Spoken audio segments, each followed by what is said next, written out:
আমার নাম এমডি মারাঠে, একজন টেকনোলজিস্ট। আমার প্রশ্নটা করার আগে আমি দর্শকদের এই আধ্যাত্মিকতার পথ থেকে কিছুটা বিজ্ঞান আর যুক্তির পথে নিয়ে আসি, যদি অনুমতি দেন। এখনকার স্কুলের পাঠ্য বইতেও এগুলো আছে। মানুষের বিবর্তনের পথে পশু মানব হোমো ইরেক্টাস ছিল ২০ লক্ষ বছর আগে। ব্রেইন ছিল ১,০০০ সিসি, যেখানে বানরের ব্রেইন হলো ৪০০ সিসি। বিবর্তন চলতে থাকে, আর ২ লক্ষ বছর আগে এই ব্রেইন সাইজ ১৪০০ সিসিতে পৌঁছে যায়। এই প্রাণীটাকেই বলা হয় হোমোস্যাপিয়েন। আধুনিক মানুষ এসেছে প্রায় ৩৫,০০০ বছর আগে। এদের বৈজ্ঞানিক নাম হোমোস্যাপিয়েন্স। নৃতাত্ত্বিকরা অনুমান করেন যে মানুষ কথা বলা শিখেছে ৫০,০০০ বছর আগে।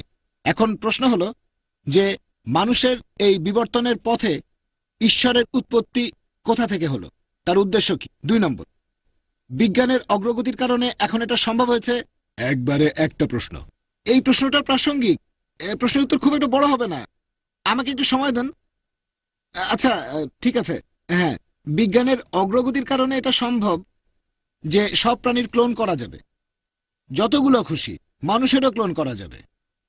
যদি ঈশ্বর থেকে থাকেন তাহলে তার ক্ষমতা কতখানি কমে গেছে? তৃতীয় প্রশ্ন হলো যে ঈশ্বর হলেন রক্ষাকর্তা, এই তো শেষ।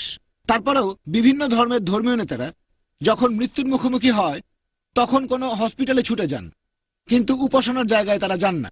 সেখানেই তারা বলেন যে মানুষ বাঁচে আর মরে ঈশ্বরের ইচ্ছায়। এই ব্যাপারটার কোনো ব্যাখ্যা দিতে পারবেন? ভাই, আপনি ৩টা প্রশ্ন করেছেন। প্রথমে আপনার মত অনুযায়ী বিবর্তনের থিওরি বললেন, তারপর বললেন এখানে ঈশ্বর কিভাবে আসছেন। দ্বিতীয় প্রশ্ন, ঈশ্বর এই সবকিছু সৃষ্টি করার পরে তার কতখানি শক্তি কমে গেছে। তৃতীয় প্রশ্ন, যে অসুস্থ হলে আমরা সবাই হাসপাতালে যাই, কেন মন্দির মসজিদে যাই না। ৩টা প্রশ্ন করেছেন। বলছেন প্রশ্নগুলো ছোট, তবে উত্তরটা অনেক লম্বা। তা এখানে বিস্তারিত উত্তর দিতে গেলে সময় লাগবে। ভাই, আপনি এখানে হোমো স্যাপিয়েন্সের ব্যাপারে বেশ কিছু কথা বললেন। এখানে বিবর্তনের থিওরির কথা বলছেন আপনি, থিওরি অফ ইভলিউশন। আমি মেডিকেল ডাক্তার, আমি আমার জীবনে এমন কোনো বই দেখিনি যেটা বলছে ফ্যাক্ট অফ ইভলিউশন। এটা থিওরি অফ ইভলিউশন। আমি এই বিবর্তনের থিওরি সম্পর্কে জানি, আর ডারউইনের থিওরি সম্পর্কে বিস্তারিত জানতে আমার ভিডিও ক্যাসেট দেখেন, Quran and modern science, conflict or conciliation. Darwin বলেছিলেন একটা থিওরি। তিনি তার বন্ধুকে একটা চিঠি লিখেছিলেন, থমাস থমটনকে, 1881 সালে, যে আমি প্রাকৃতিক নির্বাচনের এই থিওরিতে বিশ্বাস করি, কারণ আমার কাছে কোনো প্রমাণ নেই। আসল কারণ এই থিওরি প্রাকৃতিক নির্বাচন, ভ্রূণতত্ত্ব আর ভ্রূণের শরীর গঠনের ব্যাখ্যাকে সহজ করে দেয়। কোনো বই বলছে না, কোনো বই বলছে না দ্য ফ্যাক্ট অফ ইভলিউশন। সব বই বলছে থিওরি অফ ইভলিউশন। সেজন্যই আমরা বন্ধু বান্ধবদের বলতে শুনতাম যে যদি তুমি ডারউইনের সময় জন্মাতে, তার থিওরিটা সত্য বলে প্রমাণিত হয়ে যেত। আসলে ঠাট্টা করে বলছে বাঁদরের মতো। এখানে অনেক কিছু অসম্পূর্ণ। ডারউইন নিজেই বলেছেন অনেক কিছু এখনো অজানা। আপনি শুধু হোমো স্যাপিয়েন্সের কথা বললেন, শুধু একটা পূর্বপুরুষের কথা বললেন। আমি সবগুলোর কথাই বলবো। প্রথম পূর্বপুরুষ হচ্ছে লুসি। লুসি লুসি পৃথিবীতে এসেছিল ৩৫ লক্ষ বছর আগে। আপনি ২০ লক্ষ বছরের কথা বলছেন, আমি বিজ্ঞানের আবিষ্কারের কথা বলছি, যেটা ৩৫ লক্ষ বছরের পুরনো। লুসি বরফ যুগের সময় সে মারা যায়। এরপরে যারা আসলো তারা হোমো ইরেক্টাস। হোমো ইরেক্টাস প্রায় ৫ লক্ষ বছর আগে। এরপরে আসলো নিয়ান্ডারথাল মানুষ, ৩ নম্বর। এটা প্রায় ৪০,০০০ বছর আগে। আর সব শেষে এলো ক্রো ম্যাগনন। তবে এদের মধ্যে কোন রকম যোগসূত্র নেই, এটা শুধুই একটা অনুমান। পিপিগ্রাসের মত অনুযায়ী, পিপিগ্রাসের মতে, তিনি প্যারিসের সোজিন ইউনিভার্সিটিতে ইভলিউশনারি স্টাডিজের চেয়ারম্যান। ১৯৭১ সালে তিনি বলেছিলেন এটা হলো কল্পনার লাগামকে একেবারে ছেড়ে দেয়া, যখন আবর্জনা ঘেটে ঠিক করছেন কে আমাদের পূর্বপুরুষ। আমি জানি কিছু লোক ডারউইনের থিওরির কথা বলে থাকে। আমি মেডিকেল ডাক্তার, আমি ব্যাপারটা জানি। তবে এটা কি জানেন, এমন কয়েকশো বিজ্ঞানী আছে যারা থিওরির বিরুদ্ধে কথা বলেন। কিছু বিজ্ঞানী এটার পক্ষে বলেন, আরো বেশি বিজ্ঞানী আছেন এটার বিপক্ষে। আরো বিস্তারিত জানতে আমার ভিডিও ক্যাসেট দেখতে পারেন, কোরআন এন্ড মডার্ন সায়েন্স। কিছু বিজ্ঞানী এটার পক্ষে, কারণ এটা ইভলিউশনের ফ্যাক্ট না। থিওরি সমর্থন করা যায়, কোরআন কোনো থিওরি বা অনুমানকে সমর্থন করে না। কোরআন বলে ফ্যাক্ট সম্পর্কে। আপনি ২০ লক্ষ বছরের কথা বললেন। আল্লাহ সুবহানাহু ওয়া তাআলার কোনো শুরু নেই।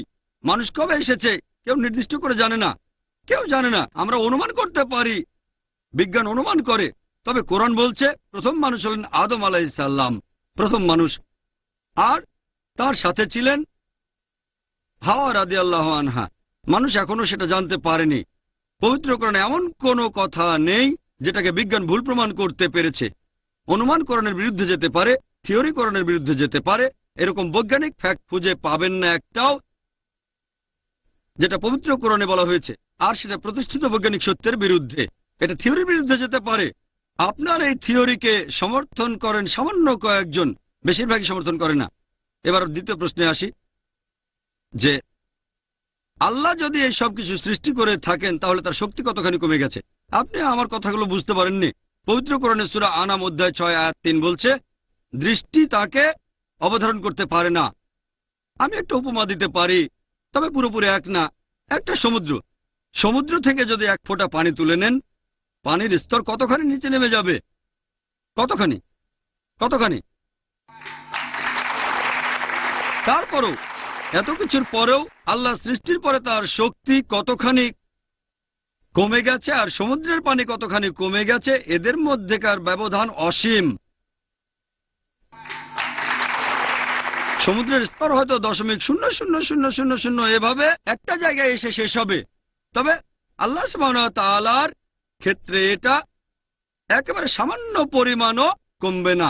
তিনি সর্ববিষয়ে সর্বশক্তিমান। এটাই আল্লাহ সুবহানাহু ওয়া তাআলা।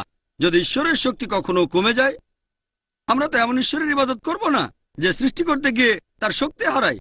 আমাদের আল্লাহ সার্বভৌম ও চিরস্থায়ী। আমি এই কথাটা আগেও বলেছি, আল্লাহ সার্বভৌম চিরস্থায়ী, সবকিছুই তার উপরে নির্ভরশীল। তিনি কোনো কিছুর উপর নির্ভরশীল নন। আল্লাহ কোত্থেকে আসলেন? বিশ্বজগৎ সৃষ্টির আগেও আল্লাহ ছিলেন। তিনি এখানে কিভাবে আসলেন? আল্লাহ এখানে কখন সৃষ্টি হলেন? আল্লাহ সৃষ্টি হননি। আপনি প্রশ্ন করলেন আল্লাহ তাআলা কখন এখানে আসলেন? তিনি তো সৃষ্টিই হননি। ব্যাপারটা যেন আমাকে প্রশ্ন করছেন যে একবার আমার বন্ধু, সে আমাকে বলল যে আমার ভাই টম, সে একটা সন্তানের জন্ম দিয়েছে। সেই সন্তানটা ছেলে না মেয়ে? আমি মেডিকেল ডাক্তার হিসেবে জানি পুরুষ সন্তান জন্ম দিতে পারে না। তাহলে সন্তানটা ছেলে না মেয়ে প্রশ্ন আসছে কেন? আপনি প্রশ্ন করলেন যে এটার মধ্যে আল্লাহ তাআলা আসলেন কখন? আল্লাহ কখনো সৃষ্টি হননি। যেহেতু তিনি সৃষ্টি হননি, এই প্রশ্নটা উঠবে না। তিনি কখন এসেছেন? সব সময় আছেন, এই প্রশ্নটাই আসবে না। এবার আপনার 3 নম্বর প্রশ্ন, যে মানুষ যখন অসুস্থ হয় তখন হাসপাতালে যায়, তারা মন্দিরে যায় না, মসজিদে যায় না, চার্চেও যায় না। ভাই, হয়তো সব মানুষের কথা জানেন না, আমি ডাক্তার হিসেবে জানি, যখন ডাক্তার হাল ছেড়ে দেয় তখন আমরা ডাক্তাররাও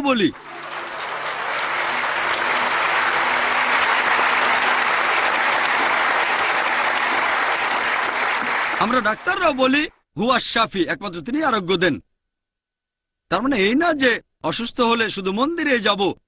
পবিত্র কোরআন বলছে সূরা নাহল অধ্যায় 16 আয়াত 43, এছাড়াও সূরা ফুরকান অধ্যায় 25 আয়াত 59, যদি তোমরা না জানো জ্ঞানীদের জিজ্ঞেস করো যে এক্সপার্ট। যদি অসুস্থ হয়ে পড়েন আল্লাহর কাছে দোয়া করার পাশাপাশি এমন কারো কাছে যান যিনি মেডিসিনে এক্সপার্ট, ডাক্তারের কাছে। কোরআনে সে কথা বলছে।